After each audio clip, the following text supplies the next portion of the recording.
tema de la paternidad espiritual.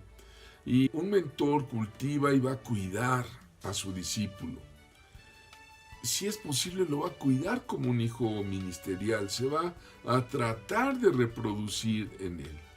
Pero no obstante, he visto muchos ministerios cristianos como hijos de Dios que cambian o abandonan fácilmente a quien los engendró. Y me he preguntado por qué.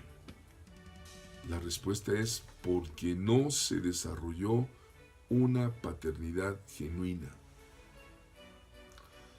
¿Y hasta cuándo está Dios de acuerdo con esto? ¿Es saludable cambiar de paternidad? ¿Cuál es el auténtico plan de Dios con respecto a la función de un padre o de un hijo? Bueno, primeramente hay una genética espiritual, ¿no? El mundo natural es un reflejo del espiritual. Vamos a decir que hay un ADN espiritual. El padre va a seguir siendo siempre padre, aun cuando los hijos formen sus propias familias, ellos siempre seguirán siendo hijos. La identificación paternal se hace cuando el hijo plenamente se empalma, se identifica con el padre y el padre con el hijo y se establece una paternidad real, verdadera. Si los lazos son sólidos, si los lazos son fuertes, si hay honestidad, si hay lealtad, un padre natural no puede abandonar así como hacía a su hijo. Y el hijo natural, pues tampoco va a abandonar así como hacía a su padre, ¿no? ¿Por qué? Pues porque padre e hijo comparten el mismo ADN. Entonces, hablar de genética espiritual suena extraño. Es un ácido, una partícula de vida que está en el núcleo de cada célula de los seres vivos. Ese ADN va a traer instrucciones genéticas en todos los organismos vivos y es responsable de la transmisión hereditaria, ¿no? El papel principal es el almacenamiento de la información genética. Pablo dice en 1 Corintios 4:15 una revelación muy importante, muy interesante. Y les dice, aunque tengáis 10,000 años en Cristo, no tendréis muchos padres. Pues en Cristo Jesús yo os engendré por medio del Evangelio. Entonces, podemos engendrar hijos espirituales, como lo dice aquí la Biblia. Vamos a ver qué pasó en la iglesia. En primera a los Corintios había una identificación personal muy especial. Es lo que decimos que la sangre llama. Cuando un niño viene al mundo, él intuitivamente sabe quién es su papá y su mamá. No podemos decirle al niño chiquito, oye, mira, este es tu papá y esta es tu mamá. Él que ha vivido con ellos, los conoce. Pasó esto en la iglesia de Corinto, en 1 Corintios 1:12. Está muy interesante el tema.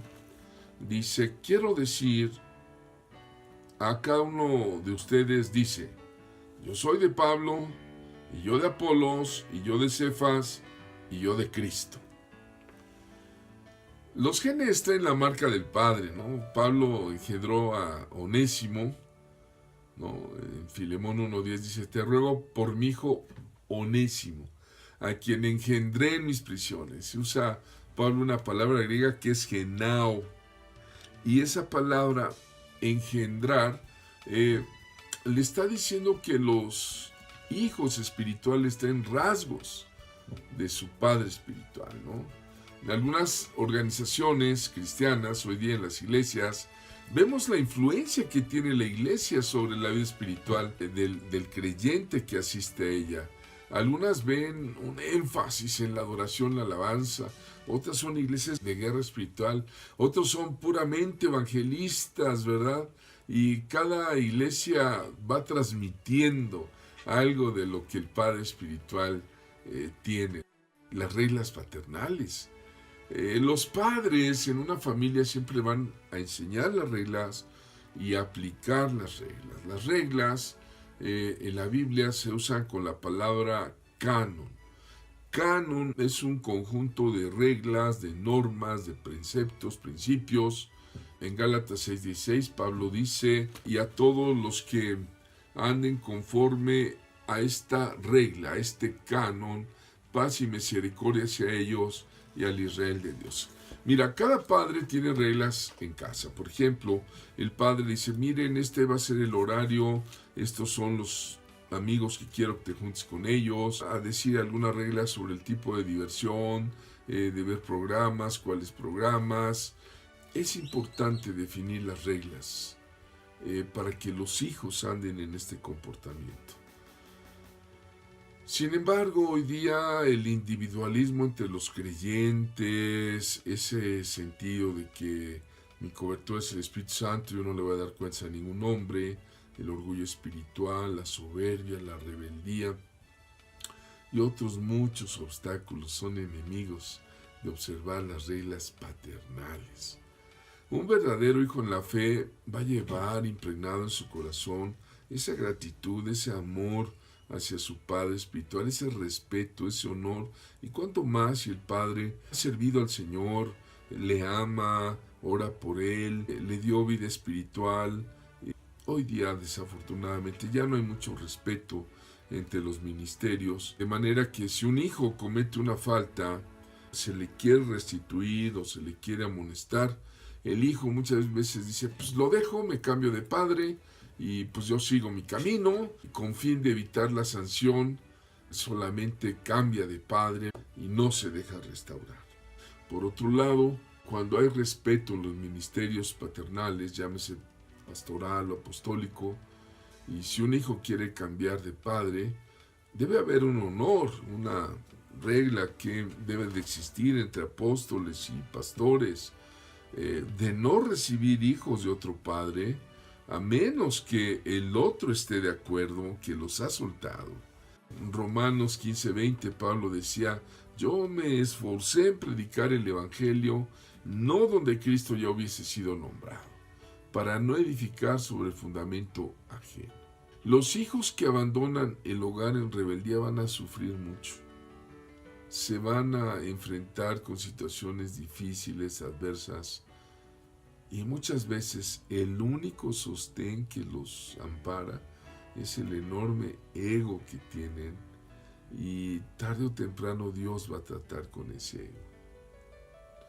Acuérdate de la parábola del hijo pródigo en Lucas 15:14. No quiero comparar como tal, pero aquel hijo pródigo, cuando todo lo hubo malgastado, vino una gran hambre en aquella provincia, y volviendo en sí, él ya no comía nada, sino quería comer lo que los puercos, los cerdos comían, y volviendo en sí. Esa frase, volviendo en sí, dijo, ¿cuántos jornaleros en casa de mi padre tienen abundancia de pan? Y yo aquí perezco de hambre. Me levantaré, iré a mi padre y le diré, Padre, he pecado contra el cielo y contra ti. Y regresa, ¿no? Muchos hijos rebeldes regresaran, pero hoy día hay muchas divisiones, malos entendidos, rebeldía. Yo no digo que también no haya padres irresponsables. Debido a los padres irresponsables, incluso represores, hay pastores que abusan de su autoridad, y esto hace que los hijos pues muchas veces abandonen el hogar, ¿no? Cuando un hijo abandona o pierde su casa paterna, queda huérfano, y esto origina una espiritualidad, un sentimiento interno en él que se llama espíritu de orfandad. Hablaré pronto de este tema, el espíritu de orfandad, que es muy delicado. Me da gusto saludarles en esta escuela apostólica y profética Peña de Águilas.